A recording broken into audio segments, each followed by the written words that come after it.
meus irmãos, graça e paz da parte do nosso Senhor e Salvador Jesus Cristo. Hoje eu estou sozinho aqui, dessa vez é o Samuel, que está de quarentena lá na casa dele, né? Ele fez exames para saber se está com Covid, tomara que não, e se tiver, Deus há de abençoá-lo, que ele vai passar bem por isso tudo. Mas tem que ficar em casa até sair o resultado do exame. Aconteceu comigo, depois de um tempo aconteceu com ele e tem acontecido com outras pessoas também. Essa tem sido a dinâmica que a gente tem vivido muito nesse ano, né? Mas Deus tem nos abençoado, Deus tem nos sustentado, Deus tem guardado as nossas vidas e tem nos amparado em todos esses momentos, né?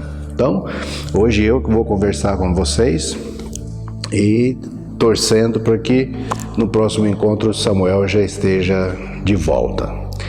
A primeira coisa eu vou pedir para você curtir o vídeo, se inscrever no canal e compartilhar esse e outros vídeos do nosso canal com as pessoas a quem você ama, as pessoas que você entende que precisam ouvir a palavra de Deus. Lá no nosso canal, Família 3IPI, tem bastante conteúdo bom, de qualidade, que vai abençoar a sua vida, vai abençoar a vida daqueles e aquelas com quem você compartilhar o conteúdo do nosso canal, tá bom? Vamos orar. Santo Deus e Pai querido, em nome de Jesus, agradecemos ao Senhor por esse dia, Tua graça e misericórdia nas nossas vidas, ó Pai. Também intercedemos nesse momento em favor do Samuel, em favor da Cleonice, do Adilson, de toda a família, ó Deus, para que sejam amparados pelo Senhor e o resultado do exame deles não seja de Covid, ó Deus, mas se o Senhor entender que deve ser, nós nos submetemos à vontade do Senhor e clamamos que então não seja algo tão agressivo na vida deles e que eles passem bem por isso tudo.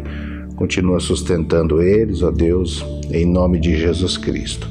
E ilumina o nosso coração nesse momento em que vamos meditar na Tua palavra, Pai, em nome de Jesus Cristo. Amém. Bom, meus irmãos, nós terminamos a série, né, do Plano da Salvação. Você vai encontrar essa série lá na playlist do nosso canal. É muito importante que você assista essa série, né? Não independente de quanto tempo você é cristão. Você pode ser cristão há um mês ou há 50 anos. É muito importante que você assista essa série e compartilhe ela também com outras pessoas, tá bom? Então hoje nós vamos começar uma nova série de estudos, de conversas em torno da Palavra de Deus. E nós vamos conversar nos próximos encontros sobre alguns eventos que aconteceram na vida do rei Davi, que são muito importantes, assim, para a gente compreender, para a gente entender a nossa dinâmica de ser humano, a dinâmica do nosso coração, muitas vezes, quando nós nos vemos apaixonados e por vezes perdemos o controle do nosso juízo perfeito, né? Como diz o linguajar popular, né? Então eu vou ler aqui em 2 Samuel, no capítulo 2, início do capítulo, 2 Samuel, capítulo 11, vou ler o início do capítulo, que diz assim, olha: Decorrido um ano, no tempo em que os reis costumam sair para a guerra, Davi enviou Joabe, seus oficiais e todo Israel. Eles destruíram os filhos de Amon e sitiaram a cidade de Rabá. Mas Davi ficou em Jerusalém. Uma tarde, Davi se levantou do seu leito e andava passeando no terraço do palácio real. Viu uma mulher que estava tomando banho. Ela era muito bonita. Davi mandou perguntar quem era. Disseram-lhe: é Batseba, filha de Eliã e mulher de Urias, o heteu. Então Davi mandou mensageiros que a trouxessem. Ela veio e ele se deitou com ela. Ora, Batsebá tinha acabado de se purificar da impureza da menstruação. Depois ela voltou para casa e a mulher concebeu e mandou dizer a Davi: estou grávida. Então aqui nós lemos esse episódio tão conhecido da vida do rei Davi. Olha, tem livros sobre esse tema, meus irmãos, tem filmes sobre esse tema, tem novelas que narram essa passagem na vida de Davi, né? O adultério de Davi com Batsebá é um tema que a igreja vem falando sobre ao longo de milhares e milhares de anos, né? E é interessante que isso tem muito a nos ensinar. Nós vamos ler essa história com bastante paciência, porque ela tem bastante coisa importante para a gente meditar e para a gente aprender. A Bíblia ensina que o melhor é a gente aprender com os outros, né? Não precisamos viver todas as coisas na pele, não precisamos ter experiência de todas as coisas para saber que muitas delas são ruins, mas podemos olhar para aquilo que está narrado no texto bíblico e entender que se fizermos ou tomarmos o mesmo caminho, podemos ter resultados semelhantes. Bom, aqui diz aqui no versículo 1, decorrido um ano no tempo em que os reis costumam sair para a guerra, né? A gente quando lê esse início assim, pode dar a impressão de que a guerra era uma espécie de hobby, né?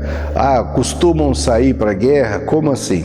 Era o período da primavera, meus irmãos. A região ali onde Davi morava era uma região que no inverno nevava e no verão o calor era escaldante. Então, como estratégia de guerra, os exércitos não saíam para guerrear no inverno, porque como que iam caminhar pela neve, os cavalos, e era preciso tomar muito cuidado no verão também, porque a região é desértica, com o calor que se fazia. Então, um período em que o clima estaria mais ameno seria na primavera. Então, nesses períodos, se houvesse intriga entre povos, é que os exércitos se colocavam para guerrear. E Davi mandou Joabe. Joabe era o general máximo do exército Davi, para lutar contra um outro povo inimigo, né, dos judeus, que eram os amonitas, né? Por isso aqui destruíram os filhos de Amon e sitiaram a cidade de Rabá. Mas Davi não foi. O texto diz assim: mas Davi ficou em Jerusalém. Bom, por que Davi ficou em Jerusalém, meus irmãos? Davi, nesse período aqui, ele já era um homem de meia idade, já não era mais aquele mocinho que lutou contra um leão, que lutou contra um urso, já não era mais aquele rapazinho que enfrentou Golias, né? Davi já era um homem de meia idade, então já não tinha mais tanto vigor físico como teve em outros momentos da sua vida. E era muito comum na antiguidade que os exércitos saíssem para a guerra, e quando eles venciam a batalha, eles mandavam chamar o rei. E aí o rei vinha, e aí o rei subia no seu cavalo bonito, colocavam a coroa do rei derrotado no rei, e aí ele entrava pela cidade como grande vencedor da batalha. Pela idade, pelo cargo que Davi ocupava de rei, por uma série de circunstâncias, ele já estava dessa fase da vida, né? Já não saía mais assim para as batalhas como já havia saído muito. Davi foi um grande guerreiro, um grande general, e venceu muitas e muitas batalhas quando saiu para a guerra. Mas nesse tempo agora já ele ficava em Jerusalém. E aí já vem algo para a gente ir pensando, meus irmãos, que são as fases da vida, né? Como que nós vamos vivendo cada fase da nossa vida, né? Davi já tinha uma idade em que o corpo está mais lento do que o cérebro.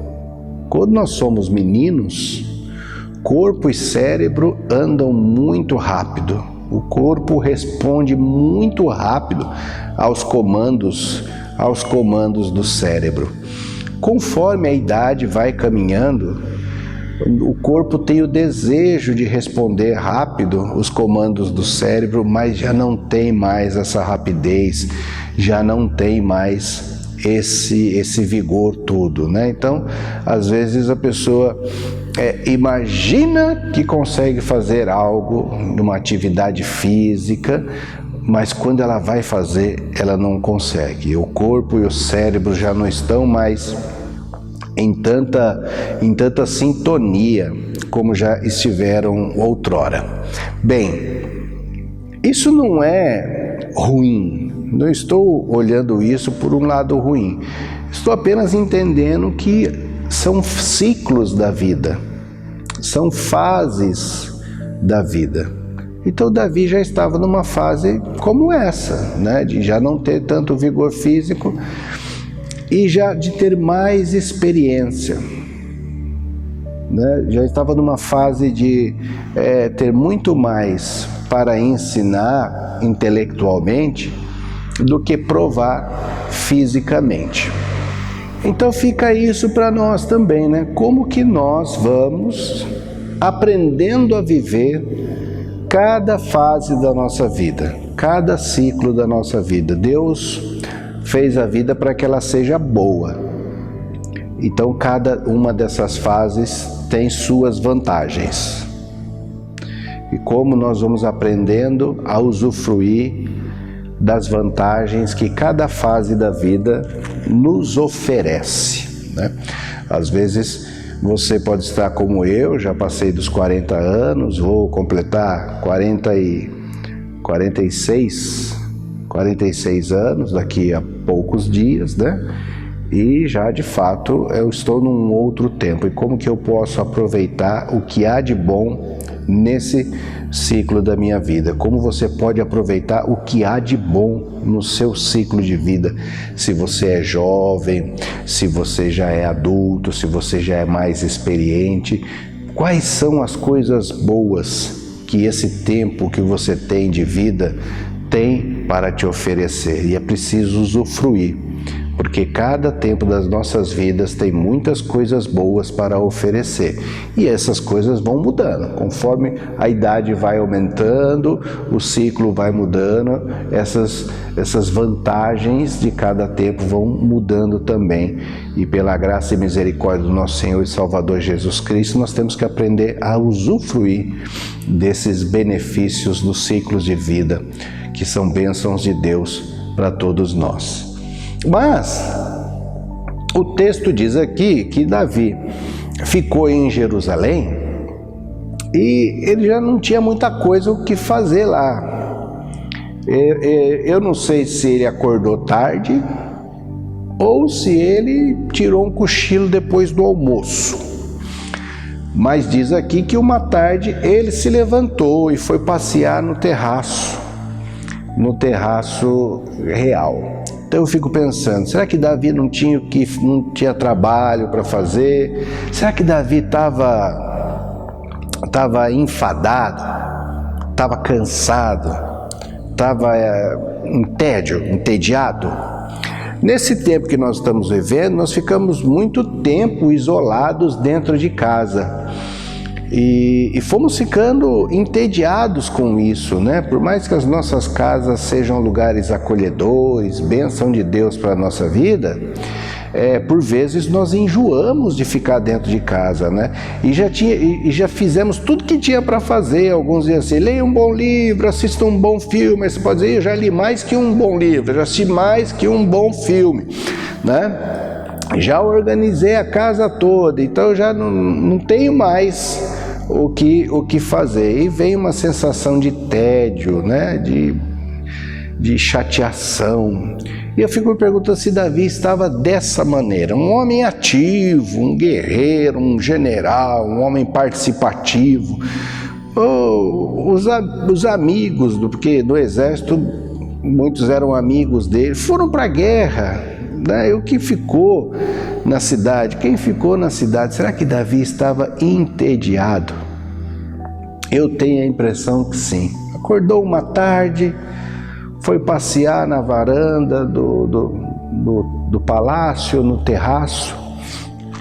E aqui também a gente tem que parar, prestar atenção, a gente tem que tomar muito cuidado com os nossos tempos de tédio, meus irmãos.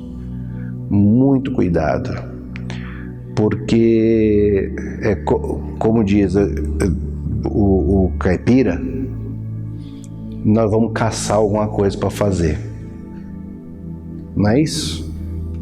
Quando a gente está meio entediado, a gente costuma dizer isso, a gente que é do interior, né?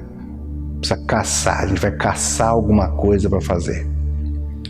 E é nessa hora que a gente tem que tomar muito cuidado com o que é que a gente caça para fazer. Porque se a gente não tomar cuidado, aquilo que era tédio se transforma em algo desastroso. Foi o que aconteceu com Davi. O que era tédio se transformou em algo desastroso. Diz assim: Davi viu uma mulher que estava tomando banho e ela era muito bonita. Eu, quando leio esse trecho aqui, meus irmãos, fico pensando assim: o diabo é um arquiteto astuto, né? Ele é um arquiteto astuto. Fez a janela da casa de Batseba virado para a varanda do rei. Olha só, quem pensaria nisso, né? O lugar onde a mulher tomava banho voltado para a varanda do palácio real. E Davi viu aquela mulher e o texto diz que ela era muito bonita, muito bonita. Não tem foto de Batseba, mas imaginemos que era de fato uma mulher muito bonita, uma mulher muito atraente, e Davi foi tomado de um desejo arrebatador por essa mulher. Por isso que eu digo, quando nós estamos entediados, precisamos tomar muito cuidado com o que a gente vai caçar para fazer. E aí, meus irmãos, Davi mandou perguntar quem é essa mulher. E disseram para Davi o seguinte: ela é Batseba, filha de Eliã, mulher de Urias, o Eteu. Hoje nós vamos parar por aqui. Ela é Batseba, filha de Eliã, mulher de Urias, o Eteu. Por que essa informação é importante, meus irmãos? Quando Davi, uma época da sua vida, que ele era mais novo, e ele passou uma época fugindo de Saul, do rei Saul, porque o Saul ficou muito enciumado com as vitórias, com o sucesso de Davi. Davi era um sucesso em Jerusalém, as pessoas admiravam ele, cantavam música para ele, ele não era rei ainda, e o rei ficou muito enciumado com aquilo tudo e passou a perseguir Davi, queria matar Davi. E Davi ficou um bom tempo pelas montanhas, fugindo de Saul, e ali ele foi montando um exército, um pequeno exército de mercenários. O que era um exército de mercenários? Eles alugavam o serviço deles para quem precisasse. E Davi formou um pequeno exército. Esse exército tinha os 7 valentes de Davi. Você vai ler a Samuel, você vai ver como eram homens de guerra. Crônicas também mostra a valentia daqueles homens, os 7 valentes de Davi. E tinha um outro grupo de 30 soldados. Ao total, o batalhão da guarda presidencial de Davi tinha 37 soldados, a força de elite. Eram homens de confiança de Davi, que viveram fugindo de Saul com Davi. Muitos deles confiavam em Davi, conheciam Davi desde antes dele ser rei. E quem era Eliã e Urias? Eliã e Urias estavam no grupo desses homens. Eliã e Urias faziam parte do grupo de elite, do batalhão de elite do exército de Davi. Homens que Davi conhecia bem, porque caminhou com eles, conhecia pessoalmente. Então, meus irmãos, essa informação, eu vejo essa informação como graça de Deus. Paulo diz assim: não vos sobreveio tentação que não fosse humana, mas junto com a tentação, Deus abre uma porta para que você possa escapar. Quando eu leio esse trecho, eu vejo Deus abrindo a porta para Davi. Seria como se a pessoa que respondeu para Davi, seria como se ela estivesse dizendo para Davi: Davi, essa é uma mulher para você nem pensar nada. Essa é uma mulher com a qual você nem deve se meter, Davi. Você conhece Urias, você conhece Eliã. Imagina, eles estão lá, são da elite do exército, né? Esquece essa mulher. Deus abriu a porta para Davi, meus irmãos. Abriu a porta para que ele pudesse escapar daquele desejo, para que ele pudesse escapar daquela paixão. E ele deveria ter fugido por essa porta que Deus abriu, porque chegou a informação para ele. Davi, você pode não conhecer essa mulher, mas você conhece o pai e o marido dela, e eles te conhecem. Então não se meta com essa mulher. Mas não foi isso que aconteceu. Mas nós vamos falar sobre isso nos próximos encontros, né? Nós vamos bem devagarinho, tá? Então, o que fica para nós hoje, meus irmãos? Como que nós aprendemos a usufruir bem dos benefícios de cada fase da nossa vida? Não importa se nós somos novinhos ou já com idade avançada, todo ciclo de vida tem suas vantagens, e como tirarmos proveitos e viver esses benefícios para a nossa vida, né? Um segundo ponto para a gente parar e pensar: cuidado quando nós estivermos muito entediados, porque nós vamos caçar alguma coisa para fazer, e é preciso tomar muito cuidado, prestar muita atenção no que a gente caça para fazer. E um terceiro ponto: quando nós estivermos em alguma situação que nós sabemos que é errada, prestarmos atenção para ver qual porta Deus vai abrir para a gente fugir dela.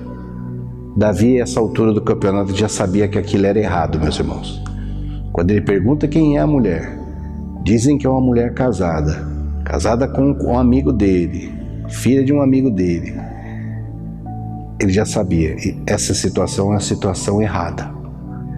E às vezes nós caçando alguma coisa para fazer, nos colocamos em situações que são erradas. E é preciso prestar atenção, porque Deus vai abrir uma porta para que a gente possa fugir dessa situação, como abriu para Davi. É preciso fugir, porque daí para frente as coisas podem se tornar, às vezes, catastróficas, como se tornaram para a vida de Davi, e nós vamos ver nos próximos encontros, tá bom?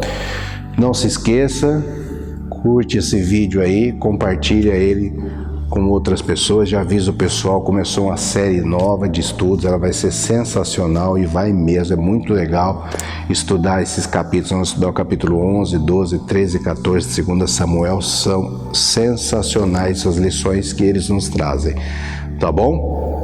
Vamos orar e espero vocês no próximo encontro, tá bom? Pai querido, em nome de Jesus Cristo, agradecemos ao Senhor por esse tempo de meditação na Tua Palavra, Pai. Ajuda-nos, ó Deus, a viver o melhor de cada tempo das nossas vidas, ó Deus. Há benefícios do Senhor para cada ciclo da nossa vida. Ajuda-nos a viver esses benefícios em nome de Jesus, ó Pai. E ajuda-nos, ó Deus, nos momentos em que estivermos entediados, a procurar coisas boas para fazer. Como diz teu servo, Paulo, que ocupe a nossa mente bons pensamentos, aquilo que é bom, aquilo que é válido, aquilo que há benefício, que isso ocupe as nossas mentes, ó Deus, para que não saiamos procurando nos colocar em situações perigosas. E também, ó Deus, quando nos colocarmos em situações perigosas, ajuda-nos a enxergar a porta que o Senhor abriu para que possamos fugir dela e tenhamos humildade de reconhecer que erramos e fugirmos imediatamente pela porta que o Senhor abriu, ó Pai. Em nome de Jesus Cristo, amém. Meus irmãos, até o próximo encontro. Deus nos abençoe.